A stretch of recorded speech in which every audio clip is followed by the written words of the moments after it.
This is the weekly horoscope for Pisces for the week of September 11th, 2023. I'm sorry I am late. Thank you all for being patient with me. Show your love and support to your girl Marie. Make sure to like, subscribe, and share. Tomorrow evening, I will be posting up the daily horoscopes and resume back to our scheduled program. Yay! So on the 13th at 12:35 p.m. Eastern Standard Time, Pallas enters Libra.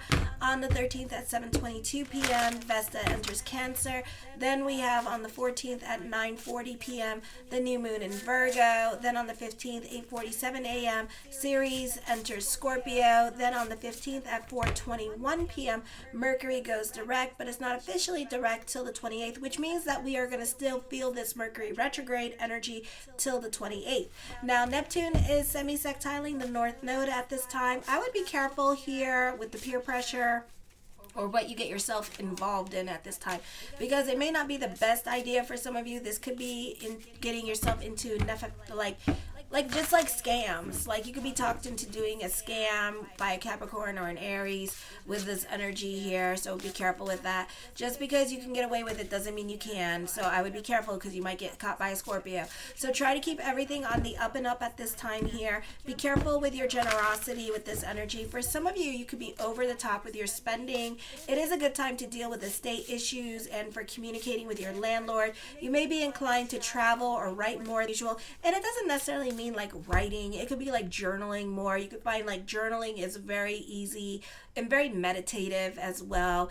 It is a fine time for study, education, publishing, and legal issues. Real positive time for communications. You tend to be more analytical in your way of thinking at this time. This could also be common sense kicking in. Then you have a cardinal square happening with your Zeus in Libra in your 8th house, your 4th house, your 12th house, and your 5th house. So this is a transformative time period for you with your relationships. This is change happening. This is new beginnings coming up for you. For some of you here, this could be new love coming in, and this is going to be like the long-term one too. So be careful who you're picking for long-term, because it's going to be for the next 20 years, okay? Or longer, all right? So it could be a situation like that, because if you have planets in your 8th house in Virgo, because you have interception, so check out Astrology. If you have Saturn there, that means that relationship, you'll be in a bad relationship for the next 20 years. So just be, a little bit discerning who you allow into your life. This could be dealing with like outside the home and dealing with family members that live outside the home, and the family dynamic could be changing at this time through divorce, and this could be new normal coming up with this energy for partnerships. This could be your money situation turning around as well, because North Node in your 2nd house. Your your partnerships don't really work out at this time with this energy here. You may find yourself being an enabler to somebody, or you could find yourself, somebody is financially like supporting another person with this energy here, and that could be going through changes as well. This is a transformative time period here where you're trying to be more reliable, or you're trying to walk away from this situation and leave this situation behind you. Then on the 13th at 12:35 p.m. Eastern Standard Time, Pallas enters Libra. Then at September 13th at 7:22 p.m., Vesta enters Cancer. So at this time in your 8th house is not well aspected with Pallas in your 8th house. And then on top of that, you have a cardinal square happening in your 8th house during this time period. You have a mutable square playing here as well. There's a lot of self-realizations about your money situation. You can be struggling financially at this time.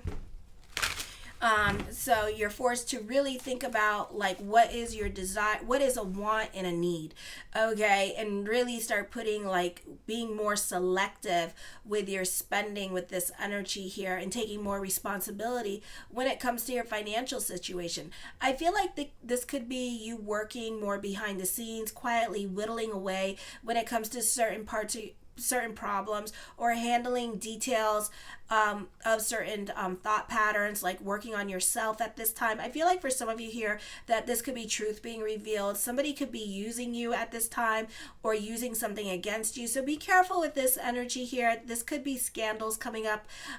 For some of you, this could be truth being revealed and secrets being revealed with this energy. So Scorpio and you both have truth being revealed. Okay, so I would be really, really careful, because like if you're a Scorpio rising and you have like Sun in Pisces, then that could be you. If you're like a Scorpio, if you're like a Sun in Pisces in the first house or the second house or the first four houses, and then you're like, wait, no, never mind. I'm going too much into thought. So you get it. For some of you, this could be truth being revealed. Something that was lost could be found. Then we have Vesta and Cancer. This is going to be in your fifth house of friends and entertainments and babies. Children could be more the focus at this time. For some of you, you could be wanting to be more invested in your children. For some of you, this could be your children having learning disabilities and dealing with health issues at this time. Or this could be you being more attentive to your children with this energy here, and you're also more dedicated to them. Your money situation or your career is really dictated by whether or not you are living in your truth and you're following your passion projects. So if you're not happy with work, your money situation is not going to do well, and you're not going to see no growth happening with your career. This is a beautiful time for parenting with this energy, and relating more with your kids with this energy. On the 14th at 9:40 p.m. Eastern Standard Time, the new moon in Virgo is forming a kite energy with Neptune in retrograde in your first house. This is a great time for clarity. You could be receiving some much needed good news, indicating new love. If you're already involved, this is a good time for proposed marriage or taking the next step in living with each other. I feel like this is a time for making a public debut. This is a great time for first impressions. This could be starting a new job. The relationships that you have with others become more loosely defined, and you may become more exciting and fulfilling. Romance is rekindled in marriage. Old routines and ways of doing things may be replaced with a new routine just to spice things up. You want to be emotionally stimulated and satisfied now more than usual, and will live life to the fullest. If anything is not satisfactory at this time, you'll get rid of it. And be it relationships, household furniture, or appliances, you may have a greater emotional independence, and you're not as attached or sentimentally involved with your possessions. It's an excellent time for remodeling your home environment, as changes are likely to go quite smoothly. The efficiency of your daily life is likely to improve after this transit is over, with Mercury going direct. So this is a great time to mingle if you're single. The new moon energy activates a lot of love, or just wanting to be like in a relationship at this time. So for some of you, if you've been like, I don't want a relationship, blah, blah, guess what? You're going to be starving for a relationship. Okay. I feel like you do want people to be relying on you at this time, and you want to be more around people. So you could be more about your social life at this time. You do benefit through other people and word of mouth. This is a great time for growth with career and business picking up. On the 15th at 8:47 a.m. Eastern Standard Time, Ceres enters Scorpio. Then at 4:21 p.m., Mercury goes direct. And it's also Rosh Hashanah, so Chag Sameach for everyone celebrating. So this is like high holidays, so very spiritual energy here. Ceres in your ninth house, forming a trine with the first, fifth, and ninth house. This could be a time of new relationships. And you know what's so beautiful about this for the next several months? Ceres in Scorpio is a very intense energy. So it's like the person that you're going to come in contact with, like you guys are going to have like a honeymoon period for like the next several months. Or longer for some of you. So this is long-lasting bonds, long-lasting emotional attachments. This is a very transformative and healing time for you with this energy. You tend to nurture and be possessive of your relationship. So whoever's coming into your life, this is definitely going to be one of those intense, yummy, yummy, yummy energies. I love that. Okay, this is going to be somebody who is older than you, because Saturn is in retrograde in your first house. So there's definitely going to be a significant age difference between you two, which is fine. And it's going to be a long distance traveling, because we're dealing with ninth house energy. So this person could live like an hour or two away from you. You could find that you could find it be your very soul evolution period. For some of you, this could be a move coming up, or thinking about it, moving at this time, transferring somewhere like that's 2 hours away from where you live. You could find this could be part of your soul's journey at this time. So this would be an expansive time in your consciousness. So really trust your your intuition. This energy, you're definitely being led and guided by the universe to be somewhere for a reason. Like everything definitely happens for a reason. So be open-minded to the changes that are happening in your life. New belief systems are coming up here with this energy. You've been all about Ceres in Libra, which was more about nurturing yourself, protecting your boundaries with other people, and kind of like being a bit of a recluse and being seriously protective of you and just kind of being alone and wanting to just be alone. And now you're kind of like, no, I don't want to be alone. You're not about society norms or what family expects of you at this time. So at this time, you're going to do you, boo-boo. Okay, and I don't blame you. This is a time where you're being called to be a creator and to have your own unique journey, to go live your life, basically, and not to conform to what other people expect from you, that kind of thing. So that, conformity is dead for Pisces right now. It's kind of like, okay, we tried this. It didn't work. I wasn't happy. I give it a Yelp 0. So I'm going to go. Okay, bye. And then you're just going to go. Alrighty. For some of you here, I feel like the process of assigning your own significance to your life event is not only fulfilling but also essential to healthy growth with this energy. Mercury goes direct at 4:21 p.m. Eastern Standard Time, says quadrating the North Node in the 8th house. So for some of you here, this is going to be fighting about money with this energy. This could be dealing with child custody battles with this energy here. This may not be getting your child custody check at this time and going to court over your children, over money, over property, with this energy here. Okay, for some of you, somebody could be lying to you or not telling you the truth or just not being transparent with you at this time. So you know how you love that. You're prone to make rash actions in finances. Checks may bounce or another financial issue could cause worries. This is a good time to ask for a loan. Settlements of old issues may come and old secrets may come to light and be revealed. Inheritance is more likely at this time. The likelihood problems with estates can diminish during this time period. All right, let's see what the cards have to say. So the Empress card, this could be dealing with mother with this energy here, or you benefit through mother, or you could be living with mother at this time, or the focus could be on mother and you could be visiting mother and dealing with, God forbid, her health issues at this time. Okay, the Knight of Wands and endings and new beginnings are coming up for you with this energy. New people are coming into your life at this time with this energy. I do feel like you're going to benefit through mother, so she could be introducing you to new people in your life. Okay, with this energy. The Strength card, this is your hard work and perseverance paying off during this time period as well. This is overcoming certain obstacles with this energy here. If you have an agenda, I'm hearing something about an agenda. You may get that agenda accomplished at this time. The Five of Cups, mother could be denying you of certain things. This could also be thoughts of mother, if mother passed, God forbid. For others of you, mother could be taking away certain things, like stop paying certain bills with this energy here. She may not be on speaking terms for you. She may not be paying your car note at this time. You two could be really fighting like cats and dogs with this energy here as well. For some of you, not all of you. Okay. So yeah. And then for others of you here with this G, I feel like for some of you could be starting over in certain areas of your life with this energy as well. Okay.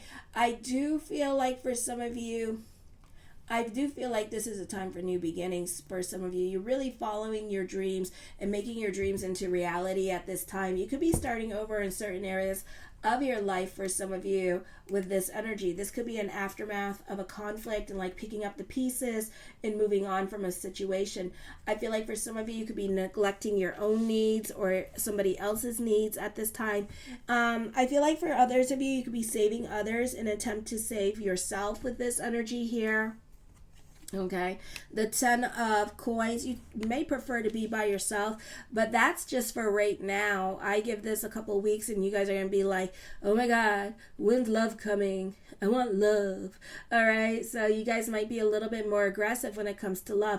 I do see restrictions or burdens being placed on you at this time with this energy. For others of you, you could be creating your own restrictions and burdens, because you're not releasing yourself from a situation here. For some of you, you're super loyal, that's that Virgo energy. Okay, if you have a stellium in Virgo, you are super loyal to a situation, even though you do not benefit from it. But the situation is, it could be like you are not happy in your relationship, long-term relationships. So if you're in a long-term relationship, you're not happy in it. And it can be a situation here where you are doing something for the greater good, for the children, and like carrying on that family thing for the family, and being about family at this time. But at the same time, one point it's going to wear off and you're going to be like, F it, I got to be happy for me. Or maybe one of your children are going to be like, you're not happy. Mom's not happy. Why are you two here? And it's that conversation that that needs to be had. I do see deep grief around you, so you're really reluctant in moving on from this situation because you're just really being loyal to the situation, and that's that Virgo energy. So Virgo in the 8th house for some of you, and if you have a stellium in Virgo as well. Okay, there's a lack of independence here with this energy. You could feel like emotionally connected to this situation, like you have to stay. You're really obligating yourself to this situation and staying stuck and making yourself miserable, which is not fair to you because you got to go live your life too. And even if that means that, you're going to make a lot of people unhappy and you're going to be the bad guy. I've been the bad guy all my life. And let me tell you, my brother was jealous of me because I was the bad guy all my life. And it's like, because I have learned that just because something seems right, but if you're not happy, then how is it right? It should be a situation where everybody's happy. And if you're not happy, you need to get yourself out of the situation because it's just going to cause you pain and grief and misery and depression, and you're just going to make everybody else unhappy. I see you downsizing at this time with this energy. So for some of you could be going through a divorce and downsizing, like getting an apartment, because you may have like alimony and college and custody battles to pay for with this energy. So you're financially preparing for that with this energy. But you know what? It looks grim. But I promise you, your situation will turn around for the better. Sometimes we have to take these dips, like I took this year and last year, and subscribe. And we have to take these moments where we fall, and then we get back up. We wipe ourselves off, and then we go, okay. So I do see you hitting rock bottom financially, but it'll be okay. All right? We sometimes have to, tighten our belts and carry our bootstraps and continue moving on. And that's what we do. I do see more money coming in for some of you here with this energy. This could also be a good time for business picking up as well, or some kind of windfall of money happening for you. The Hangman card, indecisions are coming up. Yeah, scared to get out of your comfort zone here. Scared to lose your money with this energy here. But money is part of ego. Money is part of, like, you really got to do, sometimes if something seems so challenging, like losing a lot of money and stuff like that, that's when you got to go lose that money, because that's when the ego is going to be effed and it's going to make the ego smaller. All these challenges are here to make ego smaller and to make us change and evolve into a better being, and sometimes we need to do that for our correction. It's like, it's kind of like being on a diving board, like a platform diving board, and like looking down and going, holy shit, I'm going to die. I'm going to die. I'm going to fall and I'm going to hit my face and then I'm going to die, and you're thinking you're going to die. But then once you do it, you're like, oh, okay, that wasn't that bad. I'm not going to go back up and do it again, but that wasn't that bad. I had the experience. That wasn't that bad. Okay. And then you learn. So sometimes it's just us creating that fear and that slippery slope in our head. Okay. I do see money worries, money issues coming up for some of you here with this energy. I do see other people financially supporting you at this time with this energy here as well, while you go back to school or while you figure your life out. I do see more money coming in for you. So as quickly as money money comes in as quickly as it goes. But then I do see here fortune bubbling over at this time. I do see for some of you, you need to be careful of that lack energy at this time with this energy. Okay, don't go into lack. Not right now, because you got that 8th house with that South Node. And this is a great time for manifesting. This is a great time for the power of prayer. So if you want to go into that lack, by all means. But money flows to me freely, copiously, and endlessly, and I'll continue saying that, you just gonna have, you have Aries in your 2nd house, so you're always gonna have these ups and downs with money, and money right now is changing. Give it a second, and you're gonna be back on the up, okay? So you're gonna start again and get better. So things will turn around for you financially for some of you. The Hermit card, you can be more to yourself at this time. I feel don't rest on your laurels. Continue working hard for what you have with this energy. Even though you can't see it and touch it right now, continue working hard. Get on that hamster wheel. Continue working hard until something else better comes along. The 8 of Wands, I see traveling coming up. I see good news happening for you with this energy here. The 8 of Coins, I feel for some of you here, this could be new responsibilities. This could be a great time for your financial situations to turn around as well. You could be throwing yourself into your work during this time period as well with this energy here, and focusing more towards your career sector with this energy. The 9 of Wands, you could be very cautious, or you've got a lot of fears or insecurities that you're dealing with at this time that are coming up. The Ace of Wands, taking creative risks, being open to trying new things at this time, starting a new creative project with this energy. The 6 of Swords, I see money worries, but then it's telling me that it's okay. Get the hell out of your damn head. It's not the place to be. I see traveling coming up for some of you. You're more about your financial stability and your financial security at this time. The 6 of Cups, you could be given a gift that is sentimental value. For some of you, you can be visiting a place where you used to live with this energy here. You could be having a family reunion at this time. Of course, it's Rosh Hashanah. The 9 of Cups, my yes card to whatever question I did not answer is yes. Follow your passion projects, follow your bliss, and the money will flow. The Temperance card, I feel for some of you here, you're more about your sanity at this time as well with this energy here. And you're more about your stability. So this week could be like working home. You're over certain situations in your life, and you're ready to move on from certain situations in your life. Despite the deep grief and stuff like that, I feel like eventually you'll move on. The Magician card, as above, so below. So keep the energy positive during this time period as well. The Fool card, prayers are going to be answered. You may see sparks and miracles on the 14th and the 15th with this energy. And the 7 of Cups, I feel like this could be you receiving some much needed good news. Lots of thoughts of future coming up for you during this time period. I love you, my fishies. Show your love and support to your girl Marie by liking, subscribing, and sharing, because